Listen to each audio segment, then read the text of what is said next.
darling heart, and welcome to the Drink Less, Live Better podcast. This is the podcast that helps you to see that drinking less doesn't need to be stressful, lonely, or boring.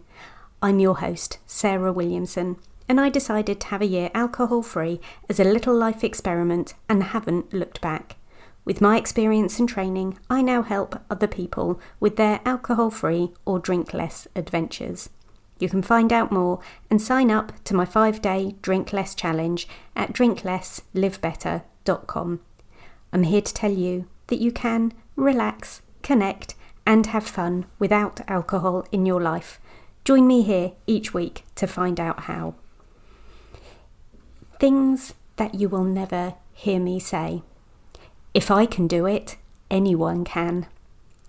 If you choose to hang out in online sobriety or recovery places or groups, you will find so much love, kindness, care and support.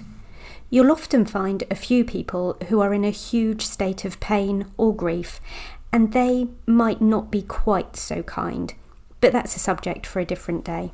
Anyway, most people are nice, we know that. You will find support, often freely given.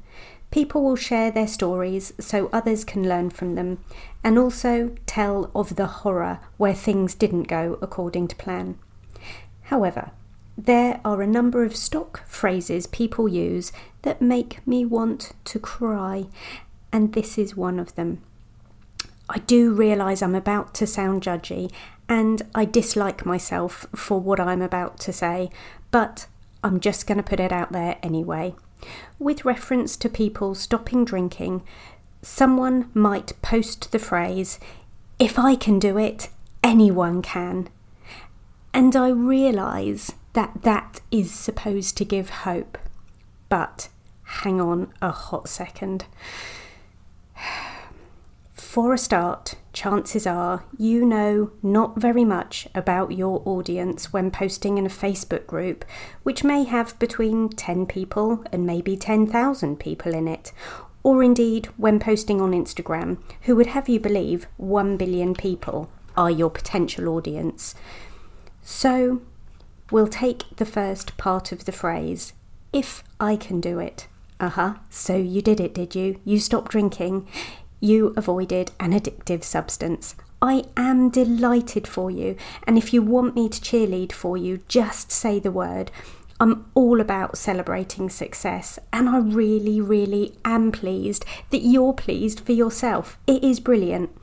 Anyone who gets themselves off the merry-go-round of hell that is drinking to relieve stress, boredom, loneliness, sadness, anger, or for fun, anyone who makes a decision to improve their lives and then carries through on it is a superhero.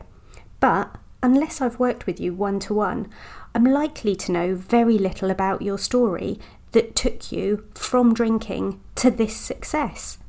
It doesn't matter if you're asking for my congratulations. You've totally got it. I believed in you in the first place, and I believe in you now. I always will. You are a superhero. But just because you can do it, I'm afraid, does not mean anyone can do it. The only thing it means is you can do it, or that you did it. Perhaps the phrase should be, "If I can do it, I will do it," or "If I can do it, I did it," or "If I can do it, I'll be so happy with myself and I'll want you to celebrate with me too." And that would be fabulous. If I can do it, anyone can. We've established we don't know you very well. Now, do we really think anyone can? I'm afraid I think not. There are many sad tales out there of people who cannot stop drinking. To have made the assumption that anyone can stop is from a place of huge privilege. Perhaps you had paid for or free support. Perhaps you found a program, online or in real life, that worked for you. Perhaps you had loving and caring friends or family who helped you. Perhaps you had loads of good old willpower. Perhaps you had a belief in yourself. Not everyone does. So no, I'm afraid I disagree. Not everyone can do it. I'm sad about that. I wish it wasn't true. I wish alcohol was not an addictive substance, but it is. So, if ever you were going to be the person who proudly declares, if I can do it, anyone can, maybe just check in with yourself first. What I know is that many people struggle and need support and love. I can help with that. And if I can do it, all that proves to me is I can do it. Thank you for listening in again this week.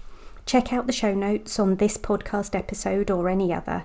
You'll see the link to a hidden episode to help you with your 5 p.m. cravings, and you'll be able to read about my one-to-one coaching program. Come back again next week, and always know that I believe in you.